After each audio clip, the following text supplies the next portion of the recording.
Good morning and welcome to today's almost daily devotional. We are in Mark chapter 14, and we're going to, this is the story of the Last Supper. We call today Maundy Thursday or Holy Thursday, depending what tradition you're in. And Monday means the gift. And so it's the day that Jesus offers the gift to us. So let's look at chapter 14. We're going to start with the 12th verse.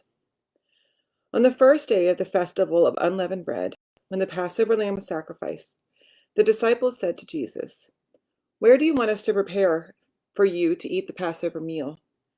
He sent two of his disciples and said to them, "Go into the city. A man carrying a water jar will meet you. Follow him.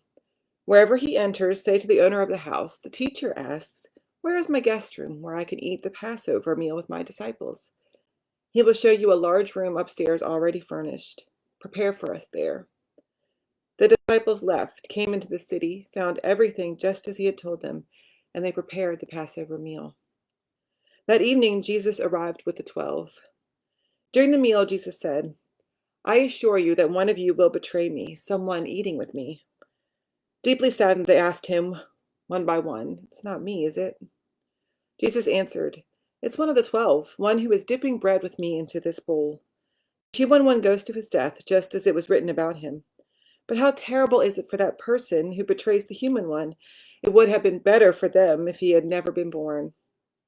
While they were eating, Jesus took bread, blessed it, broke it, and gave it to them, and said, "Take, this is my body." He took a cup, gave thanks, and gave it to them, and they all drank from it.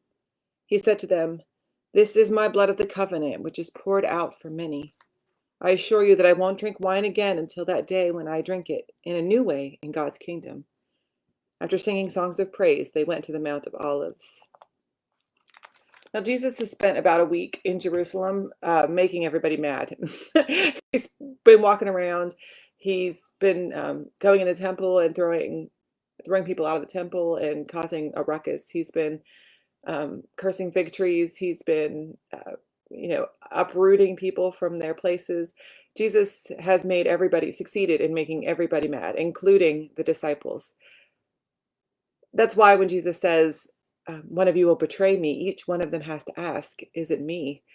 Because every one of them, every one of those disciples was probably in a place where they were about ready to be done with Jesus's shenanigans. They were probably about ready to be done with all this rabble-rousing because Jesus was putting not only himself in danger, but also the people who were with him, the people who had followed him and been loyal to him. Jesus was putting them in danger as well. And they were probably just about done. Now, notice in this passage that the disciple who betrays Jesus is not identified. We don't know which one it is. And so that leaves the possibility to Mark's readers that it could be any one of those sitting at the table. It could be any of the people sitting at the table who will betray Jesus. Now, we often think that we wouldn't be that disciple. We always look down at Judas a little bit and think, how could he do that? It's Jesus. How could he betray Jesus? Then we forget that these are people. They're real people in a real situation, under real life pressure, under real life threat of death, under real life threat of strain and anger, and probably tired of being stuck out of the crowd. And Jesus is saying it could be any one of you who is sitting at this table. And that's a real challenge for us, because we're just as capable of Judas as Judas was. And yet still we sit and are invited at the table. This is the good news of the gospel.